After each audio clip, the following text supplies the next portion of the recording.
군 당국의 졸속 중복 계약으로 2천억 원 규모의 한국형 전투기 KF-X 예산이 낭비될 처지에 놓여 있습니다. 건국 이래 최대 방산 사업으로 꼽히는 한국형 전투기 개발 사업, 그 이면에 어떤 거래가 있었는지 들여다봅니다. 황교안 전 총리가 법무장관 재직 당시 세월호 사건을 수사하던 검찰의 외압을 행사해 파문이 커지고 있는데요. 이번엔 그 이유가 드러났습니다. 6.4 지방선거에서 여권의 참패를 막겠다는 전략이었다는 겁니다. 사법 정의보다 정권의 이익 실현에 집착한 검찰, 그 추악한 민낯을 대체 어디까지 봐야 하는 걸까요? 오늘도 검찰 개혁을 위해 달려가겠습니다. 5월 30일 화요일 정봉주 품격시대 시작합니다. 황교안 전 총리가 세월호 수사에 외압을 넣는 데 관여했다는 의혹이 점점 커지고 있습니다. 지난 2014년 세월호 검찰 수사 과정에서 황교안 당시 법무부 장관이 해경 123 정장 구속영장에서 업무상 과실치사 혐의는 빼라고 직접 지시한 정황이 포착됐고, 해당 지시는 당시 법무부 김주환 검찰국장과 이선욱 형사기획과장을 거쳐 대검찰청에 전달된 것으로 파악됩니다. 이후 검찰 수사팀은 123 정장에 대해 업무상 과실치사를 뺀 나머지 혐의로 구속영장을 청구했지만 법원에 기각당했습니다. 정치권에선 황교안 당시 장관과 세월호 수사팀의 재수사가 필요하다는 목소리가 커지고 있습니다. 이 가운데 황교안 당시 법무부 장관이 세월호 수사를 고의 지연시킨 그 배경이 6.4 지방선거에서의 여권의 참패를 의식한 것이란 의혹도 제기되고 있습니다. 법무부의 시간 끌기로 해경에 대한 수사 착수가 늦어진 것은 물론 해경 전산 서버 압수수색도 6.4 지방선거가 종료된 6월 5일에야 뒤늦게 착수할 수 있었던 것. 하지만 이마저도 우병우 당시 민정비서관의 방해로 상당한 어려움을 겪어야 했습니다. 진실은 외면하고 권력자를 비호하기에 급급했던 황교안 전 총리, 우병우 전 수석의 수사농단 의혹이 수면 위로 떠오른 가운데 세월호 참사를 둘러싼 재수사 명분이 점점 더 명확해지고 있습니다.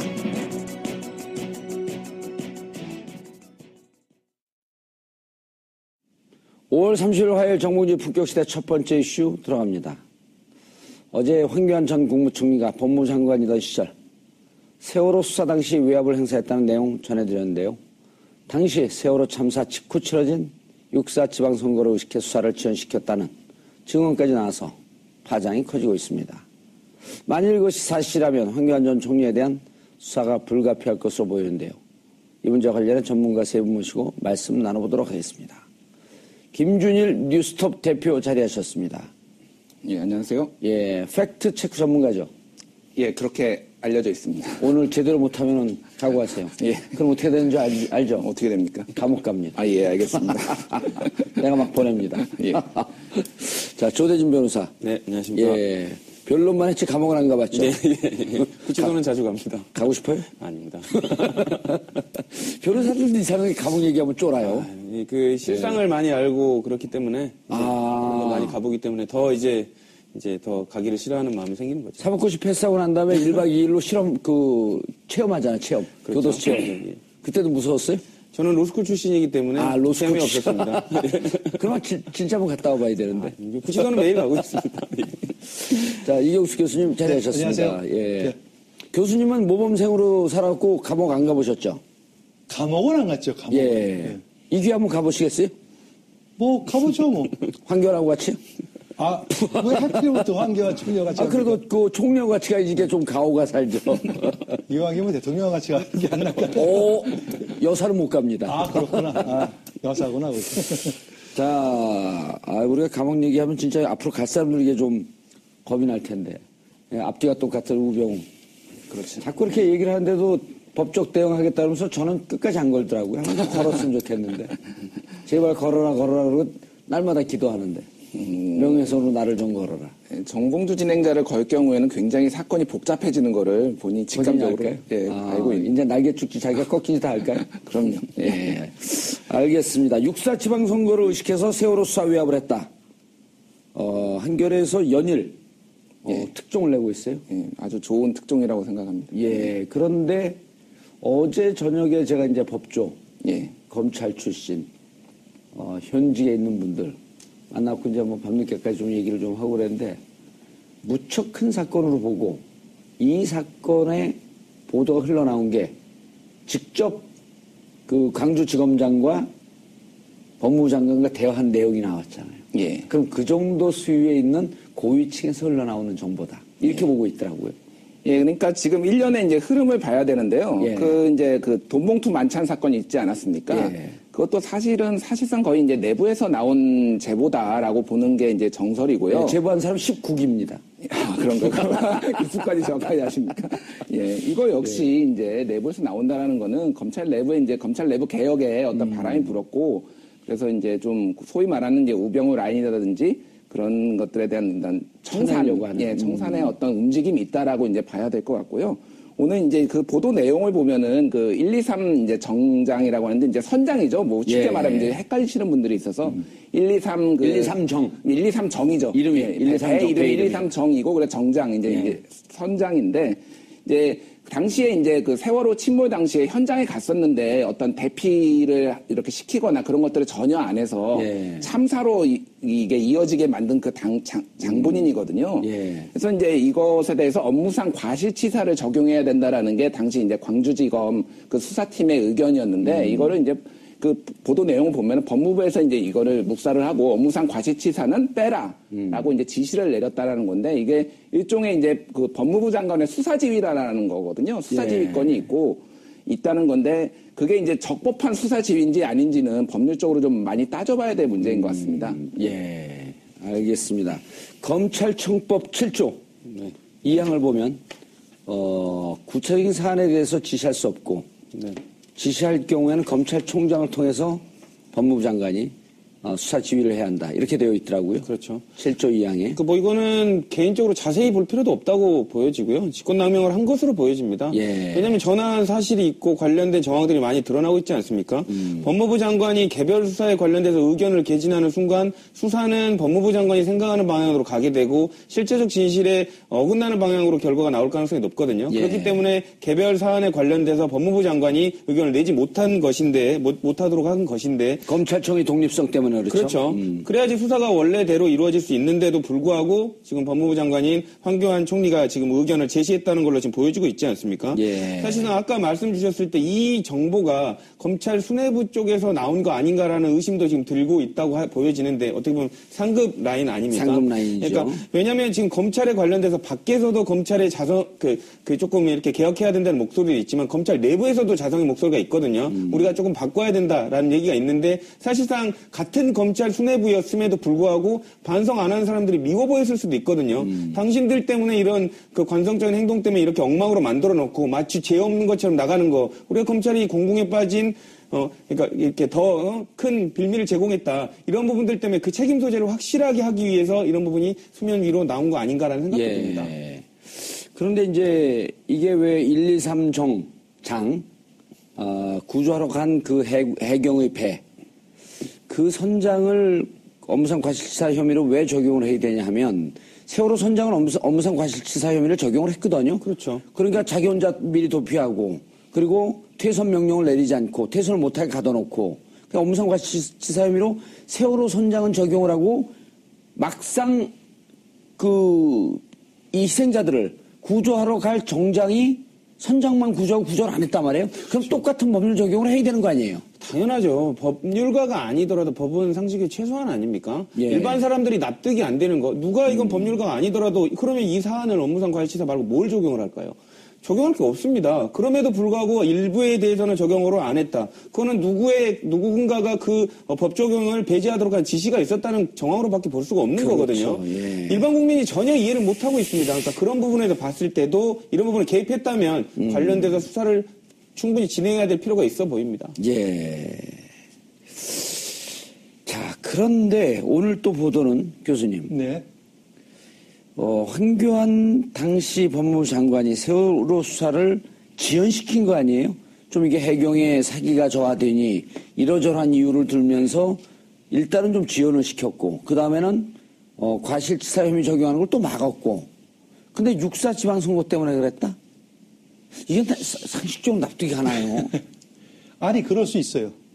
상황적으로는 그럴 수 있습니다. 다만 이제 그 시기가 지금 이제 그 언론 보도만 가지고 약간 명확한 부분이 약간 좀 예. 헷갈리는 부분이 있어요. 예를 들어가지고 육사 지방선거는 세월호가 사건이 발생한 그해 6월 4일 날이거든요. 예. 그러면은 그 123 정장, 우리 조 변호사님께서 말씀 123 정장에 대해서 그 업과사, 업무상 과실치사죄를 적용하지 말아라고 하는 그 시점하고 그 다음에 황교안 총리가 직접 변찬일 그 광주지검장을 불러가지고 예. 야단을 쳤죠. 예, 그때는 11월이에요. 그러니까 그게 이제 약간 시점이 안 맞는 부분이 좀 이제 있죠. 검찰 관계자하고 광주지검 관계자들 증언이 저기 나오네요. 예.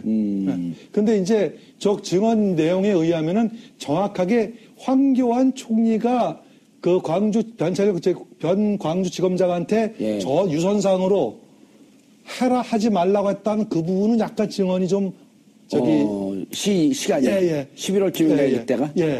그래서 약간 어긋나는 부분이 있어요. 그래서 이거는 그렇기 때문에 제가 볼 때는 이와 같은 의혹을 해소하기 위해서는 필히 검찰 수사는 불가피하다. 교수님 이런 거 아닌가요? 그러니까 그 광주지검에서 신속하게 수사를 하지 못하도록 6월 4일 이전에 그다음에 또 7월에 7.30 재보궐선거도 있었단 말이에요. 있었죠. 재보궐선거보다도 이제 6.4 지방선거가 중요했는데 앞이죠.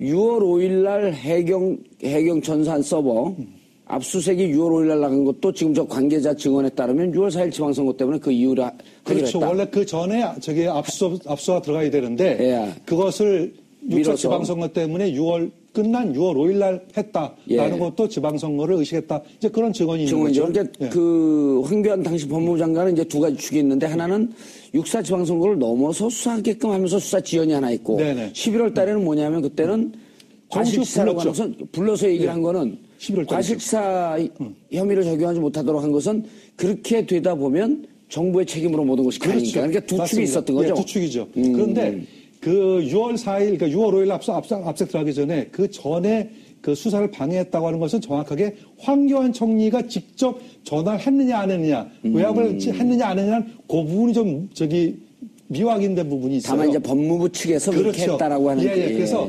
그렇다면 이제 합리적인 의심이 들 수 있죠.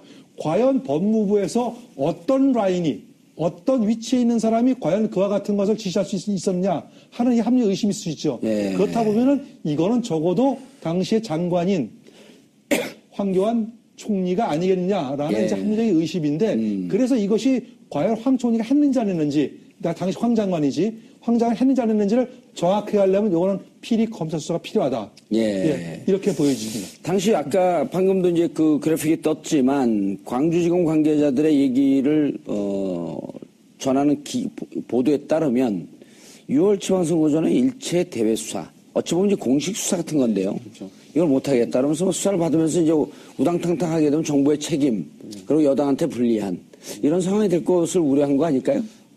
그런 걸로 보입니다. 그리고 사실상 그 지방선거 끝난 뒤에 6.4 지방선거 끝난 다음 날 우연의 일치처럼 압수수색이 들어갔거든요. 예. 그러니까 6월 4일을 지나기를 기다렸다는 정무적 판단이 들어간 거 아닌가라는 의심을 할 수밖에 없는 부분이고요. 그러면 관련돼서 이렇게 국가적인 참사가 일어났음에도 불구하고 압수수색을 수사팀이 하려고 했지만 못하게 저지할 수 있었던 힘 어디서 나올까요? 그거는 제가 보기에는 황교안 총리뿐만이 아니라 그 위에서 정무적인 판단을 해서 황교안 총리로 하여금 시켰다고 보여지고요. 그런 부분이 만약에 황교안 총리에 관련된 부분이 정황이 드러난다면 종국적으로는 그런 정무적 판단을 시킨 부분, 더 위에 뭐 청와대라든지 이런 부분이 연관되어 있을 가능성이 아주 높다고 보여집니다. 예. 그래서 제가 볼 때는 오히려 저는 이제 한겨레 신문의 쭉 보도를 쭉 일일이 보면서 날짜를 보고 그다 보니까 저거는 사실은 황교안 그 당시 법무부 장관 선이 아니라 제가 볼 때 우병우, 다시 말해서 청와대 비서실 라인의 작업이 아닌가라는 생각이 들어요. 예. 그건 왜냐면은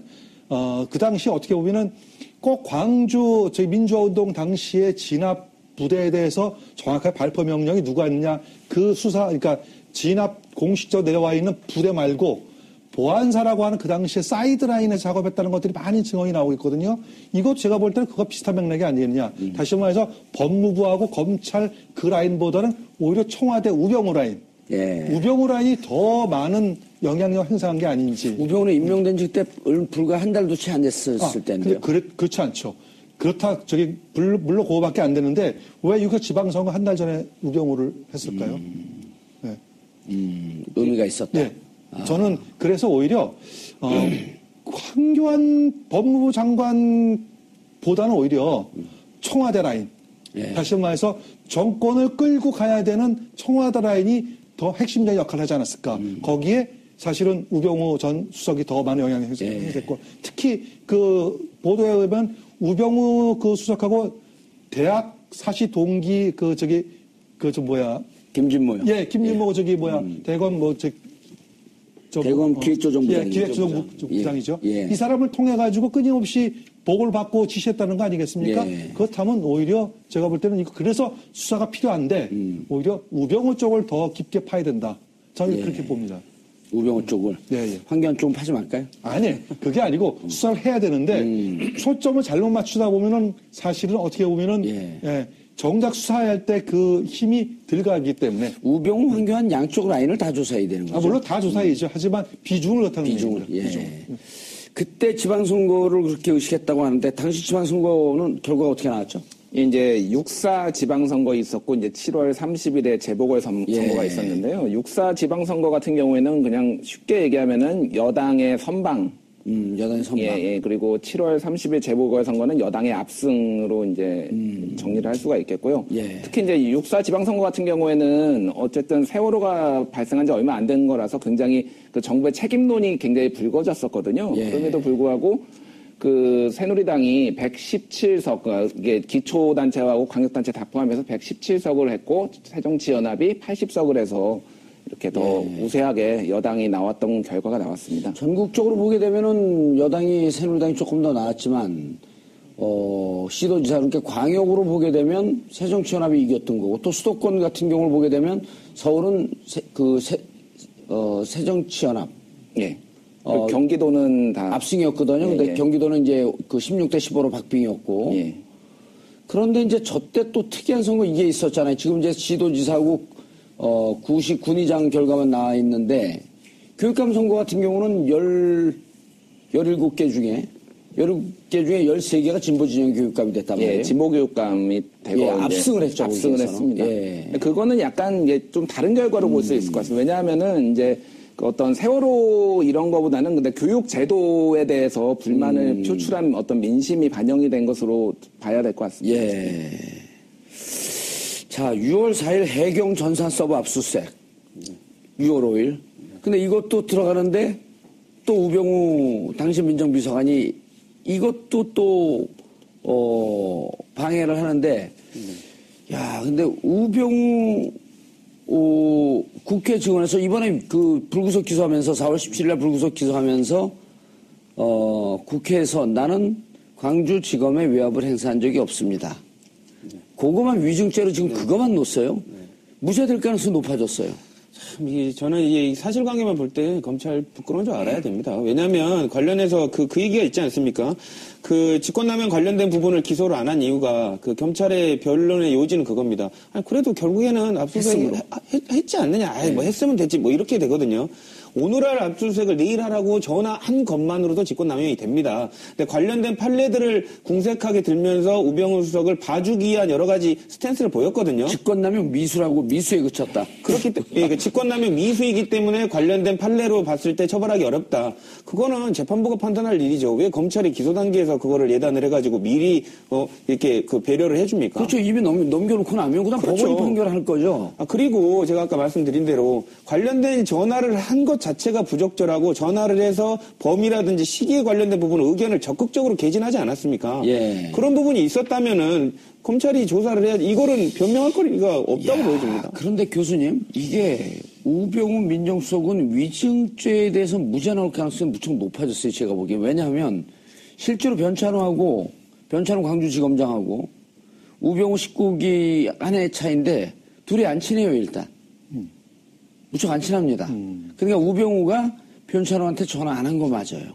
그러니까 나 외압 행사하고 전화하지 않았다. 이거 맞는데 김진모는 같은 대학교 동기동창이면서 그렇죠. 연선 동기동창인데 김진모를 통해서 변찬호한테 얘기했단 말이에요. 김진모하고 변찬호는 법무부에 같이 근무했었어요. 네. 그 둘이 아주 친해요. 예비군 훈련도 같이 받았어요. 당시 예비군 훈련 그 중대장한테 증언을 들었습니다, 제가.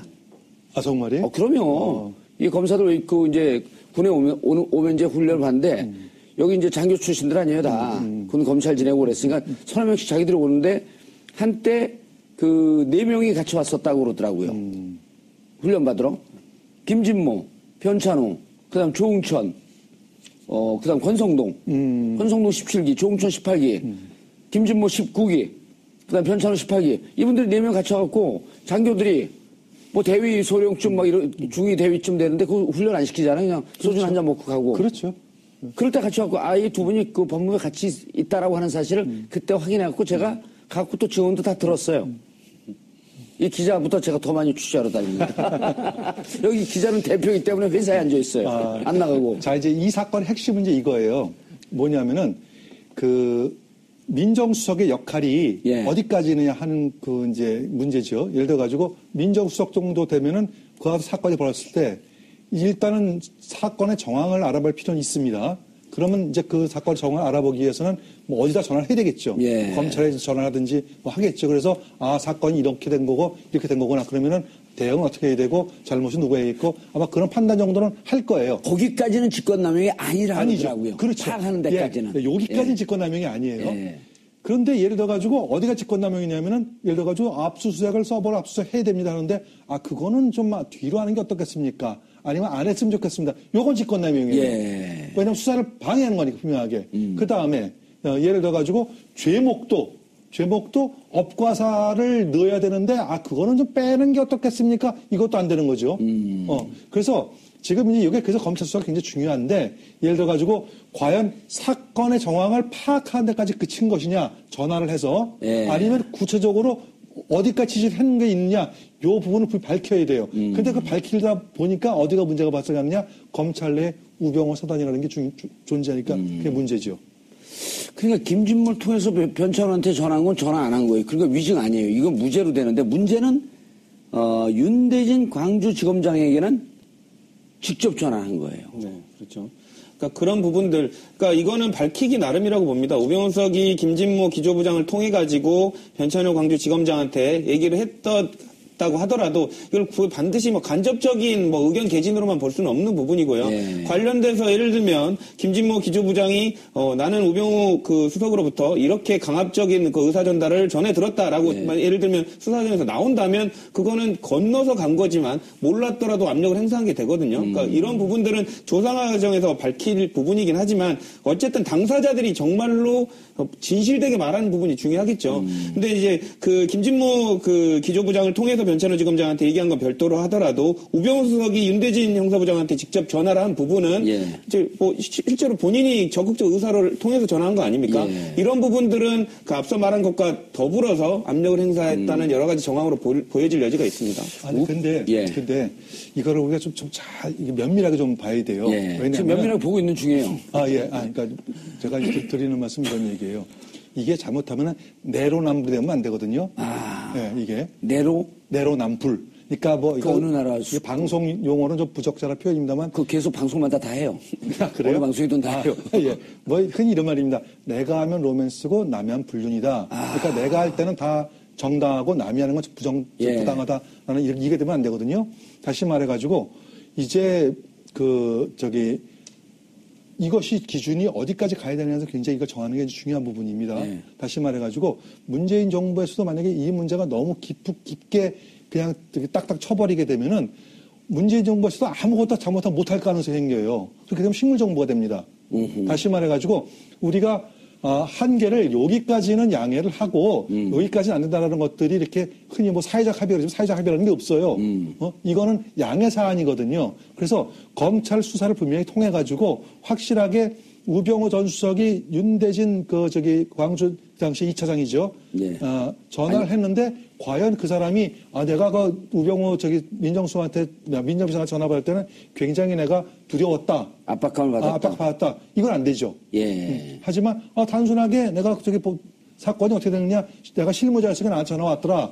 이 정도라고 하면은 이거는 용인이 돼야 돼요. 무조건 위에서 전화했기 때문에 이게 잘못했다라고 하면 이거는 안 됩니다. 근데 이제 여기 윤대진 그 형사 2부장이죠, 당시. 윤대진이 이제 검찰에서 유명한 인사예요. 그렇죠. 대윤, 소윤했고, 대윤, 큰 윤은 누구냐면 윤석열. 윤석열. 소윤, 윤대진. 그러니까 이 검찰에서 딱 이렇게. 강골. 강골. 어깨가 넓은 사람들이에요. 그런데 또 서울대 83학번이에요. 기수는 25기입니다. 그러니까 늦었네. 늦었죠. 금방 하시네. 한참 늦었네. 우병우는 84학번인데 19기거든요. 그러니까 늦었잖아요. 그러니까 학번 한 해 위면서 기수는 자그마치 6개 아래예요.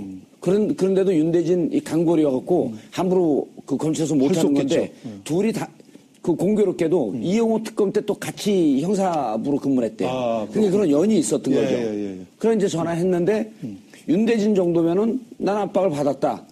받지 않았다라고 하는 것을 이미 특검 가서 다 진술을 한 거예요. 그렇죠. 특검이 조사를 받았잖아요. 윤대진도 받고 변찬호도 받고 또 변찬호는 경북대 나왔는데 그 안원구 국장 있잖아요. 안원구 국장 알죠? 네. 국세청. 예. 그 MB 그 비자금을 수사했던 도곡동 땅 수사했던 안원구. 예. 그러나 MB 땅이라고 하는 그 문서를 받다 그분한테 변찬호 이 지검장이 너무 억울하다. 왜냐면 요거 수사를 하고 난 다음에 그 다음에 좌천됐잖아요. 대검 그렇죠. 형사부장으로 갔는데 예. 그냥 형사부장으로 한번 보낸 게 아니라 같은 18기 김주현은 법무부 차관으로 가고 자기는 대검 형사부장으로 가고 그냥 너무 억울하고 그냥 옷을 벗은 거예요. 그 2015년 12월에. 그걸 안원구 국장한테 그 얘기를 했다는 거예요. 난 억울하다고. 그러니까 이분들이 이미 그러면서 그 얘기를 특검 가서 다 증언을 했거든요. 했겠죠. 했대요. 그것도 또 확인했어요. 특검 관계자를 다 만났죠, 제가. 했대요, 그 얘기를. 그리고 자기들 걸 넘겨줬는데 특수본 2기에서 더 이상 수사 신청을 안 한 거예요. 그런 부분들이 정말 예. 부끄러운 부분입니다. 그러니까 특검이 그 기간에 쫓겨가지고 일을 마무리 못하고 검찰을 믿으면서 넘겨준 사건들 있지 않습니까? 요건 믿으면서 넘겨준 게 아니라 14개 대상주에 또 없었던 거예요. 없었던 부분이기도 없을 했고요. 때는 못 들어간 거지. 그러니까 그런 부분들을 이제는 검찰이 스스로 반성하면서 좀 했어야 되는데 특검이 이미 조사한 부분 그리고 진술을 받아놓은 부분이 있었다면 충분히 관련돼서 문제를 삼을 수 있었거든요. 예. 근데 덮었다는 정황들이 이제 나오고 이제 추가로 재수사하면 더 나올 겁니다. 그러니까 윤석열 중앙지검장이 첫 일성이 세월호 조사에 외압에 대해서 다시 들여다봐야 되겠다. 일성이 그거였거든요. 이걸 다 보겠다는 거죠, 이제. 아까 교수님께서 그 얘기를 해주셨습니다. 물론 모든 문제가 아닌 걸 문제 삼는 거는 나쁜 일이죠. 근데 이제 문재인 대통령께서 적폐청산을 했습니다. 암을 수술을 할 때 일부만 자르면 그건 수술 안 한 거거든요. 그거는 그대로 조그마한 암이 또 남아있는 겁니다. 완벽하게 도려내야 되는데 이런 부분들, 문제가 돼 있는 부분들은 분명히 조금 상처가 있더라도 조직에 상처가 있더라도 다 도려내야 된다고 저는 보여집니다. 예. 팩트체크. 김준일 기자님. 예. 우병우하고 황교안. 예. 우병우는 이제 청와대 신성. 예. 황교안은 법무부 장관. 예. 손발을 맞추면서 팀플레이를 했던 거 아닐까요? 그러니까 이제 합리적 추론은 그거죠. 어쨌든 청와대에서 이제 우병우가 있었고, 이제 우병우 전 수석이 있었고, 이제 법무부 장관과 총리를 하면서 이 둘이 이제 어떤 검찰을 계속 휘어잡았다라는 거는 정황적으로나 어떤 증거상으로 다 나온 거고요. 지금 어쨌든 지금 박근혜 정부 때 가장 핵심인 이제 이 스캔들이 세월호 침몰과 그러니까 최순실 국정농단 이 사건 아닙니까? 양축이죠. 예. 그 양축에 핵심적으로 걸려있는 인물이 우병우 전 수석과 황교안 지금 총리가 되는 거죠. 그또 황교안 총리 위에는 김기춘 비서실장이 있었고. 김기춘 비서실장이 있었고. 그래서 사실 이제 여기 이제 외압 부분도 굉장히 중요한데 외압 말고도 다른 거 수사에도 우병우 전 수석은 걸릴 수밖에 없습니다. 지금 걸려 있는 게 한두 개가 아닙니다. 지금 사실. 근데 웃으면서 얘기해. 기뻐요? 행복하세요? 뭐 특정인이 수사 대상이 된다는 게 기쁜 건 아니고요. 이제 적폐청산이 잘 될 수 있느냐 이런 것에는 이제 아니, 그 기대감을 적폐청산이 되는 와중 속에서 팩트 체크할 일이 많아지니까 어쨌든 회사는 발전할 거 아니에요. 점점 먹고 살 일이 많아지기 때문에 사실 사회가 너무 조용하면 팩트 체크할 게 없어져서 조금 약간은 시끄러운 일이 좀 있으면 더 개인적으로는 좋습니다. 이분이 개인의 사설이기 때문에 이 사회로 혼란을 몰고 가고 있어. 아니, 뭐 그렇게 돼야 된다라는 건 아니고요. 그러니까 어쨌든 그래서 지금 뭐 이제 어느 검찰에서 이제 그 중앙지검에서 1호 수사가 어떤 게 될 것이냐 가지고 이제 윤석열 지검장이 이제 1호 수사를 뭘로 할 것이냐를 가지고 일성은 세월호였었어요? 이제 가자마자 일성은 세월호 문제를 다시 들여다봐야겠다 얘기를 해봐야 했거든요. 된다라고 하는데 이제 문제는 이제 어떤 이게 청와대나 이쪽에 지시를 받고 하는 것처럼 비춰지는 것에 부담을 느낄 수는 있거든요. 그래서 이제 뭐 문재인 대통령도 예를 들어서 세월호 재조사, 뭐 정윤회 사건 재조사 이런 것들을 다 이제 밝히지 않았습니까? 근데 이제 사실 이제 어떤 것을 선택하느냐에 따라서 이게 상징성이 굉장히 크거든요. 상징성이 굉장히 큰데 어쨌든 그 윤석열 지검장의 어떤 발언이나 이런 걸로 봤을 때는 세월호 사건이 굉장히 그 첫 번째 선상에 오를 가능성이 높은 것으로 보여집니다. 지금 이제 그 노승권 1차장 21기예요. 자그마치 이제 윤석열 중앙지검장보다 이기수 선배인데 나이는 뭐 이제 뭐 윤석열 지검장이 더 많겠죠. 그 늦게 사법고시 늦게 패스했는데 그렇죠. 노승권 차장은 이러지도 저러지도 못하는 상황 아니에요? 그렇죠. 왜냐하면 그 돈봉투 만찬 사건에도 또 그 현장에 있었고. 그렇죠. 그러니까 예. 그런 부분들 때문에 사실상 윤석열 지검장을 중앙지검장에다가 앉혔을 때 관련된 기수들, 우병우 라인이라고 생각하는 기수들은 알아서 자진해서 뭐 나가라 이런 신호가 아니냐 뭐 이런 얘기들도 있었거든요. 근데 이제 다만 그 윤석열 그 지검장이 기수는 낮지만 대통령에 관련된 부분, 대통령의 의지에 관련된 부분을 정확히 알고 있기 때문에 그 기수가 선배라고 하더라도 이런 부분을 신경 안 쓰고 관련돼서 이제 조사를 할 것으로 보이고요. 이제 관련된 부분에 있어서도 이제 뭐 선배 기수에 있는 검사들도 뭐 본인의 거취를 이제 조만간 결정해야 될 것 같다는 생각도 좀 듭니다. 예. 예. 그런데 이제 그분들이 저것도 지금 감찰에 들어가 있잖아요. 돈봉투 네, 만찬 그렇죠. 교수님. 돈봉투 만찬 감찰에 들어가 있고, 자, 돈봉투 만찬으로 감찰에 들어가 있으므로 이제 선례를 보면 이영렬 중앙지검장, 안택은 검찰국장 사표를 냈단 말이에요. 네, 근데 사표 수료할 수가 안 없잖아요. 됐죠. 이미 감찰의 대상이 되었으므로. 그렇죠. 노승훈 차장도 사표를 낼 수 없어요. 아직 인사도 안 했고 다른 데 갈 수도 없어요. 그러니까 느닷없이 지금 우병우 라인 쪽이었다라고 추정되는 사람들이 엄청 우병우 라인이 아니었다라고 하면서 열심히 수사에 적극적으로 나서고 중앙지검장에게 최선을 다해서 충성하고 이런 진풍경이 벌어진다. 이러지 않을까요? 근데 그거는 예를 들어가지고 같은 논리라고 보면은 예. 나는 개인에게 충성하고 나는 개인을 위해서 일하지 않는다. 나는 국가를 위해서 충성한다라고 하는 논리라고 보면은 저게 해결이 돼요. 그래서 우병우 사단이라고 하지만 우병우 개인을 위해 가지고 한 것이 아니라 어떻게 하다 보니까 라인 선상에 우병우가 있었던 것뿐이지. 이렇게 얼마든지 변명이 가능하지 않습니까? 우병우 사단에 있었던 사람들의 커밍아웃을 좀 전향을 도와주는 발언이네요. 글쎄, 의미가 있어요. 뭐 커밍아웃인지 아닌지는 뭐 제가 잘 모르겠습니다만 제가 볼 왜냐면 때는 과거에 우병우 사단에 살짝 걸쳐놨더라도 네. 지금 정의롭게 제대로 수사하면 살아날 수 있다. 그렇죠. 검찰은 꼭 봤으면 그 라인에 방송을. 저기 우병우가 있었던 것뿐이지 내가 우병우하고 무슨 업무 관계로는 뭐 사단일 수 있다. 예. 하지만 내가 우병우에 충성한 건 아니고 예를 들어서 특정 정권을 위해서 충성은 아니다. 예. 다만 정의가 무엇인지 진실이 무엇인지를 밝히기 위해서 내가 얼마든지 협조하겠다. 근데 조금 이건 가능하지 않을까요? 논리가 조금 이상하네요. 궁색해요? 일제시대 때 공무원에 들어가 봤더니 조선 총독부였다. 이런 거랑 똑같은 거 아니에요? 그거는 솔직히 저는 이제 저도 변호사지만 예. 검찰은 절대 조직에 관련돼 있으면 있다 보니까 우병우 수석이 있었네. 절대 안 그럽니다. 그 라인을 바라보면서 자기가 수사를 하고요. 그렇기 때문에 정치적인 조직이라는 욕도 먹는 겁니다. 예. 본인이 나중에 항명을 하면서 수사 열심히 했으니까 봐주세요라는 본인이 얘기는 할 수 있을 겁니다. 하지만 아니 지금 이제 교수님 말씀은 우병우 라인에 있던 사람들이 또 다 날려보내면 특검과 특수본 이 공소 유지가 어려운 측면도 있잖아요. 그렇죠. 그런 부분들은 있죠. 그러니까 지금이라도 너네가 반성하고 열심히 수사 협조해라, 공소 유지 협조해라 이러면은 그런 변명의 거리를 좀 줄 수도 있지 않냐 이렇게 좀 물론 이제 너그럽게 봐주자. 너그럽게 봐줄 수는 있습니다. 왜냐하면 예. 검찰 조직을 다 와해시킬 수는 없거든요. 그렇죠. 없지만 그래도 제가 말씀드리는 부분은 국민 한가운데 마음에서 좀 반성하면서 그런 마음도 진심이길 바란다는 그 얘기를 드리고 싶습니다. 검찰 조직을 와해시키는 게 아니라 이경수 교수님을 와해시키는 거예요 지금. 아니, 그게 아니고요. 당연한데 저는 이런 생각이 들어요. 예를 들어가지고 우리 흔히 이제 사람 쓸 때 뭐 어느 정부 사람 이렇게 쓰잖아요. 예. 저는 그거 굉장히 불만이에요. 아, 어느 정부 사람이 어디 있습니까? 그 양반이 그러면 그 공무원, 관료 같은 경우에는 언제부터 시작해왔는데 어느 정부에서 특별하게 좀 발탁이 될 수는 있어요. 정권은 5년이면 지나가고 공무원은 영원하다. 그렇죠. 똑같은 거. 그다음에 검찰도 예를 들어서 왜 정치검찰을 받게 하면 두 가지 이유인데요. 예. 하나는 아래 기수가 예를 들어가지고 나이고 뭐 다 상관없이 아래 기수가 자기 위에 어떤 보직을 받게 되면은 그 동기부터 선배는 모조리 물러나야 돼요. 이거 굉장히 불합리해요. 유일하게 검찰만 그래요 네. 지금. 이거 왜 그러냐고요. 불합리해요 이거. 만약에 그러다 보니까 자꾸 정치검찰 생기는 거예요. 거기에 밀려나지 않기 위해서. 예. 교수님 돌발 질문. 예. 정봉주 품격시대 정봉주 진행자 없어도 계속 나오실 거예요? 아닌 것 같은데. 그건 아닌 것 꼭 같은데. 나오실 것 같아요. 저 정봉주 앵커 안 계시면 저도 안 나옵니다. 그건 약속할게요. 그래요? 네. 그럼 교수님 때문에 오래 해야겠네. 오래 하세요. 저 때문에. 그래서 사실은 이와 같은 어떤 검찰 내부에 갖고 있는 독특한 이 검찰 문화. 이제 깨질 때가 된 거죠.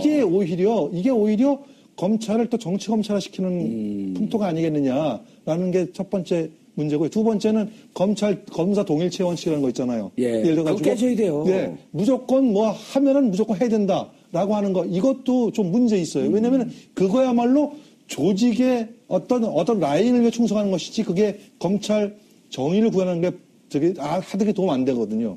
그래서 이런 것들을 빨리 깰 때 진정한 검찰 문화가 개혁되지 않을까 생각합니다. 예. 자, 그런데 어쨌든 그러면 우병우 이 세월호를 다시 들여다본다 하면 네. 우병우 사건도 다시 들여다보는 거 아니에요? 그렇죠. 우병우 수석과 황교안 총리에 관련된 부분, 그 부분이 핵심이라고 보여지고요. 밑에 있는 사람들은 계속 그 이전 조사할 때 그 당사자들로부터 뭔가의 압력을 느꼈다라고 진술하는 취지가 지금 나오고 있지 않습니까? 예. 그런데 정작 그 조사를 할 때는 그 압력을 가했다는 취지의 사람들은 전부 조사를 안 했습니다. 그러니까 이번에 새롭게 조사를 하게 되면 그 말을 지휘선상에 있고 지휘를 할 수 있는 사람들에 대한 조사가 면밀히 이루어져야 될 것으로 보이고요. 그렇다면 아마 지금 아까 그 지시를 받았다고 하는 사람들과의 진술에 궤를 맞추면 분명히 그런 부분도 뭐 실체가 드러날 것으로 보입니다. 그런데 이제 지금 그 또 하나 이제 오늘 보도 나온 것 따르면 민정수석실 산하, 즉 우병우 수석이 있었던 민정수석실 산하의 특별감찰반. 네. 그래서 근무하면서 이제 그 문체부 직원들 데려다가 신발 벗어, 양말 벗어 하던 사람 그 수사관이 다시 검찰로 복귀했다는 거거든요. 네, 그것도 뭐 저희 아주 노른자위 요직에. 네. 이건 어떻게 봐야 돼요? 그러니까 원래 이제 그런 게 있습니다. 검찰들이 수고했다고, 그러니까 수사관도 라인이 있다고 합니다. 그래서 예. 열심히 하면 그 챙겨주는 그런 게 있는데 뭐 이것도 그거 일환인지는 모르겠습니다만은 그런 문제가 있었음에도 불구하고 그 수사관 아주 꽃보직으로 갔습니다. 서울중앙지검 꽃길. 네, 꽃길로 갔기 때문에 전혀 터치도 안 받는, 어떻게 보면 그 당시에 관련돼서 일을 잘 해줬기 때문에 영전시켜준 거 아닌가라는 이렇게 비판도 있는 것이죠. 예. 김 기자님, 이런 거는 좀 기사가 나오긴 했지만 이런 건 좀 어떻게, 그럼 특별감찰반 다시 이제 그 중앙지검에 왔는데 예. 우병수를 조사하려면은 자기 밑에, 자기 윗선에 있었던 사람을 조사해야 되거든요? 제대로 예. 되겠어요, 조사가? 뭐 직접 조사를 시키지는 않겠죠. 이제 이런 밑에 있었던 직원은 이제 검찰이 이제 배정하지 않을 텐데 이제 이 문제는 이렇게 봐야 될 것 같습니다. 그러니까 일반적으로 이제 아까 말씀하셨지만 변호사님도 말씀하셨지만 이제 청와대에서 근무를 하면은 일반적으로 뭐 영전까지는 아니더라도 이제 원대 복귀 이상의 이제 항상 그 이 배치를 받는데 이 경우에 같은 경우는 보도가 났지만은 이런 거에 대해서 조사가 면밀하게 이루어지지 않았습니다. 그래서 이게 어떤 불법, 이제 당연히 이제 불법 여부가 굉장히 강하게 이렇게 느껴지지만은 이거에 대해서 제대로 조사가 이루어지지 않았기 때문에 지금 이런 식으로 자대 복귀가 원만하게 이루어진 건데, 이게 만약에 제대로 조사가 되고 불법이 있어서 처벌까지 만약에 아니면 징계 받아야 된다라고 결론이 나면은 당연히 이런 보직에서 내려올 수밖에 없는, 그렇게 해서 이거는 당연히 재조사를 통해서 다들 하나씩 지금 한꺼번에 이게 할 수가 없으니까 예. 하나씩 순서대로 좀 바로 잡아야 될 사안인 것 같습니다. 알겠습니다. 황교안 법무부 장관, 법무부 장관의 지위를 이용해서 광주지검의 수사에 위압을 행사하고, 그리고 그것이 종국적으로는 6월 4일 있었던 지방선거 때문이었다. 이 검찰, 법무부와 관련된 충격적인 사건, 도대체 이 끝이 어딘지 계속 추적을 해봐야 되겠지만, 국민들이 새로 드러나는 사건에 대해서 받는 충격은 가히 상상을 초월할 정도입니다. 적당히 어느 선에서 머무를 그런 수사가 아닌 것 같습니다. 법무부의 수사, 검찰의 수사, 엄밀하게 죄 지은 사람을 정확히 추적해 주시길 바라는 심정입니다. 군 당국의 졸속 중복 계약으로 2천억 원 규모의 한국형 전투기 KF-X 예산이 낭비될 처지에 놓여 있습니다. 건국 이래 최대 방산 사업으로 꼽히는 한국형 전투기 개발 사업, 그 이면에 어떤 거래가 있었는지 들여다봅니다. 황교안 전 총리가 법무장관 재직 당시 세월호 사건을 수사하던 검찰에 외압을 행사해 파문이 커지고 있는데요. 이번엔 그 이유가 드러났습니다. 6.4 지방선거에서 여권의 참패를 막겠다는 전략이었다는 겁니다. 사법 정의보다 정권의 이익 실현에 집착한 검찰, 그 추악한 민낯을 대체 어디까지 봐야 하는 걸까요? 오늘도 검찰 개혁을 위해 달려가겠습니다. 5월 30일 화요일 정봉주 품격시대 시작합니다. 황교안 전 총리가 세월호 수사에 외압을 넣는데 관여했다는 의혹이 점점 커지고 있습니다. 지난 2014년 세월호 검찰 수사 과정에서 황교안 당시 법무부 장관이 해경 123 정장 구속영장에서 업무상 과실치사 혐의는 빼라고 직접 지시한 정황이 포착됐고, 해당 지시는 당시 법무부 김주환 검찰국장과 이선욱 형사기획과장을 거쳐 대검찰청에 전달된 것으로 파악됩니다. 이후 검찰 수사팀은 123 정장에 대해 업무상 과실치사를 뺀 나머지 혐의로 구속영장을 청구했지만 법원에 기각당했습니다. 정치권에선 황교안 당시 장관과 세월호 수사팀의 재수사가 필요하다는 목소리가 커지고 있습니다. 이 가운데 황교안 당시 법무부 장관이 세월호 수사를 고의 지연시킨 그 배경이 6.4 지방선거에서의 여권의 참패를 의식한 것이란 의혹도 제기되고 있습니다. 법무부의 시간 끌기로 해경에 대한 수사 착수가 늦어진 것은 물론 해경 전산 서버 압수수색도 6.4 지방선거가 종료된 6월 5일에야 뒤늦게 착수할 수 있었던 것. 하지만 이마저도 우병우 당시 민정비서관의 방해로 상당한 어려움을 겪어야 했습니다. 진실은 외면하고 권력자를 비호하기에 급급했던 황교안 전 총리, 우병우 전 수석의 수사농단 의혹이 수면 위로 떠오른 가운데 세월호 참사를 둘러싼 재수사 명분이 점점 더 명확해지고 있습니다.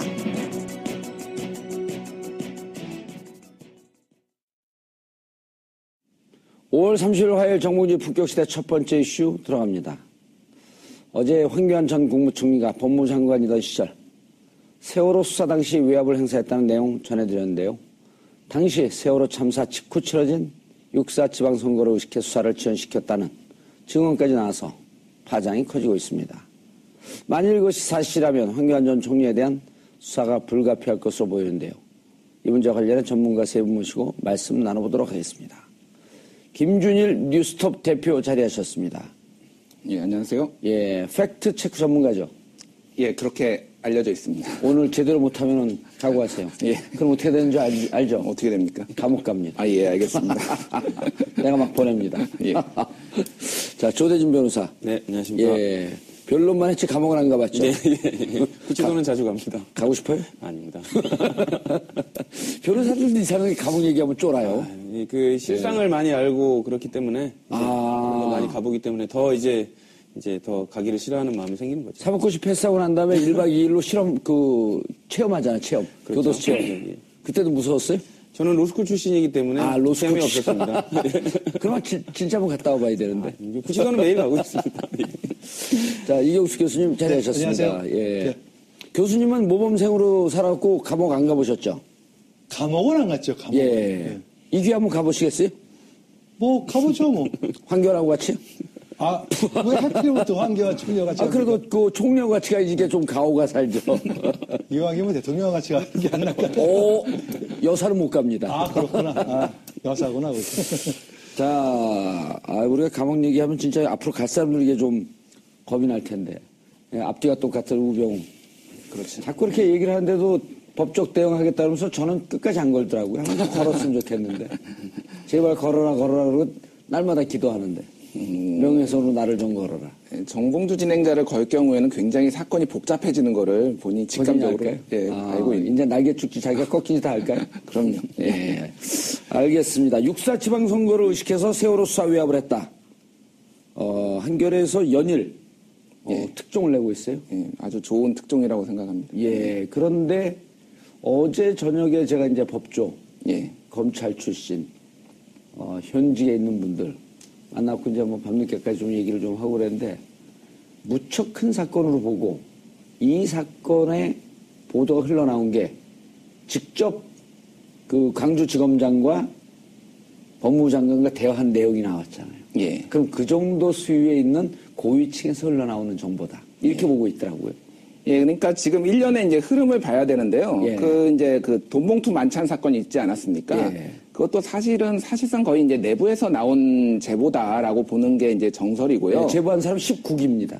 그런가? 그 수까지 정확하게 아십니까? 예, 이거 역시 이제 내부에서 나온다라는 거는 검찰 내부에 이제 검찰 내부 개혁에 어떤 바람이 불었고, 그래서 이제 좀 소위 말하는 이제 우병우 라인이라든지 그런 것들에 대한 일단 찾아내려고 하는. 청산의 어떤 움직임이 있다라고 이제 봐야 될 것 같고요. 오늘 이제 그 보도 내용을 보면은 그 123 이제 정장이라고 하는데 이제 선장이죠. 뭐 쉽게 예. 말하면 이제 헷갈리시는 분들이 있어서 123 123 정. 123 정이죠. 이름이 예, 123 배 정, 이름이 배 123 정이고 그래 정장 이제 예. 이게 선장인데 이제 당시에 이제 그 세월호 침몰 당시에 현장에 갔었는데 어떤 대피를 이렇게 시키거나 그런 것들을 전혀 안 해서 예. 참사로 이게 이어지게 만든 그 장본인이거든요. 예. 그래서 이제 이것에 대해서 업무상 과실치사를 적용해야 된다라는 게 당시 이제 광주지검 그 수사팀의 의견이었는데 이거를 이제 그 보도 내용을 보면 법무부에서 이제 이거를 묵살을 하고 업무상 과실치사는 빼라라고 이제 지시를 내렸다라는 건데 이게 일종의 이제 그 법무부 장관의 수사지휘라는 거거든요. 수사지휘권이 있다는 건데 그게 이제 적법한 수사지휘인지 아닌지는 법률적으로 좀 많이 따져봐야 될 문제인 것 같습니다. 예, 알겠습니다. 검찰청법 7조 이 항을 보면 구체적인 사안에 대해서 지시할 수 없고 지시할 경우에는 검찰총장을 통해서 법무부 장관이 수사 지휘를 해야 한다. 이렇게 되어 있더라고요. 그렇죠. 7조 2항에. 뭐 이거는 개인적으로 자세히 볼 필요도 없다고 보여지고요. 직권남용을 한 것으로 보여집니다. 예. 왜냐하면 전화한 사실이 있고 관련된 정황들이 많이 드러나고 있지 않습니까? 법무부 장관이 개별 수사에 관련돼서 의견을 개진하는 순간 수사는 법무부 장관이 생각하는 방향으로 가게 되고 실제적 진실에 어긋나는 방향으로 결과가 나올 가능성이 높거든요. 예. 그렇기 때문에 개별 사안에 관련돼서 법무부 장관이 의견을 내지 못한 것인데 못하도록 한 것인데 검찰청의 독립성 때문에 그렇죠. 그래야지 수사가 원래대로 이루어질 수 있는데도 불구하고 지금 법무부 장관인 황교안 총리가 지금 의견을 제시했다는 걸로 지금 보여지고 있지 않습니까? 예. 사실상 아까 말씀 주셨을 때 이 정보가 검찰 수뇌부 쪽에서 나온 거 아닌가라는 의심도 지금 들고 있다고 보여지는데 어떻게 보면 상급 라인 아닙니까? 상급 라인이죠. 그러니까 왜냐하면 지금 검찰에 관련돼서 밖에서도 검찰의 조금 이렇게 개혁해야 된다는 목소리도 있지만 검찰 내부에서도 자성의 목소리가 있거든요. 우리가 조금 바꿔야 된다라는 얘기가 있는데 사실상 같은 검찰 수뇌부였음에도 불구하고 반성 안 하는 사람들이 미워 보였을 수도 있거든요. 당신들 때문에 이런 그 관성적인 행동 때문에 이렇게 엉망으로 만들어 놓고 마치 죄 없는 것처럼 나가는 거. 우리가 검찰이 공공에 빠진 그러니까 이렇게 더 큰 빌미를 제공했다. 이런 부분들 때문에 그 책임 소재를 확실하게 하기 위해서 이런 부분이 수면 위로 나온 거 아닌가라는 생각도 듭니다. 그런데 이제 이게 왜 123 정장 구조하러 간 그 해경의 배 그 선장을 업무상 과실치사 혐의로 왜 적용을 해야 되냐 하면 세월호 선장은 업무상 과실치사 혐의를 적용을 했거든요. 그렇죠. 그러니까 자기 혼자 미리 도피하고 그리고 퇴선 명령을 내리지 않고 퇴선을 못하게 가둬놓고 그러니까 업무상 과실치사 혐의로 세월호 선장은 적용을 하고 막상 이 희생자들을 구조하러 갈 정장이 선장만 구조하고 구조를 안 했단 말이에요. 그럼 똑같은 법률 적용을 해야 되는 거 아니에요? 당연하죠. 법률가가 아니더라도 법은 상식의 최소한 아닙니까? 예. 일반 사람들이 납득이 안 되는 거. 누가 이건 법률가가 아니더라도 그러면 이 사안을 업무상 과실치사 말고 뭘 적용을 할까요? 적용할 게 없습니다. 그럼에도 불구하고 일부에 대해서는 적용을 안 했다. 그거는 누군가가 그 법 적용을 배제하도록 한 지시가 있었다는 정황으로밖에 볼 수가 없는 그렇죠. 거거든요. 예. 일반 국민이 전혀 이해를 못하고 있습니다. 그러니까 그런 부분에서 봤을 때도 이런 부분을 개입했다면 관련돼서 수사를 충분히 진행해야 될 필요가 있어 보입니다. 예. 자, 그런데 오늘 또 보도는 교수님. 네. 황교안 당시 법무부 장관이 세월호 수사를 지연시킨 거 아니에요? 좀 이게 해경의 사기가 저하되니 이러저러한 이유를 들면서 일단은 좀 지연을 시켰고 그 다음에는 과실치사 혐의 적용하는 걸 또 막았고 근데 육사 지방선거 때문에 그랬다? 이게 상식적으로 납득이 가나요? 아니, 그럴 수 있어요. 상황적으로는 그럴 수 있습니다. 다만 이제 그 시기가 지금 이제 그 언론 보도만 가지고 아주 약간 명확한 부분이 약간 좀 헷갈리는 부분이 있어요. 예를 들어가지고, 6.4 지방선거는 세월호가 사건이 발생한 그해 6월 4일 날이거든요. 예. 그러면은 그 123 정장, 우리 조 변호사님께서 봤을 때 123 정장에 대해서 그 업과사, 업무상 과실치사죄를 적용하지 말아라고 하는 그 시점하고, 그 다음에 황교안 총리가 직접 변찬일 그 광주지검장을 불러가지고 야단을 쳤죠. 그때는 11월이에요. 그러니까 그게 이제 약간 시점이 안 맞는 부분이 좀 이제 있죠. 검찰 관계자하고 광주지검 관계자들 증언이 저기 나오네요. 예.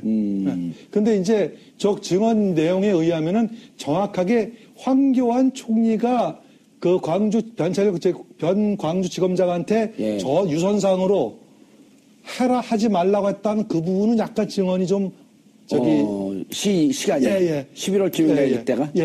그래서 약간 어긋나는 부분이 있어요. 그래서 이거는 그렇기 때문에 제가 볼 때는 이와 같은 의혹을 해소하기 위해서는 필히 검찰 수사는 불가피하다. 교수님 이런 거 아닌가요? 그러니까 그 광주지검에서 신속하게 수사를 하지 못하도록 6월 4일 이전에 그다음에 또 7월에 7.30 재보궐선거도 있었단 말이에요. 있었죠. 근데 재보궐선거보다도 이제 6.4 지방선거가 중요했는데 앞이죠.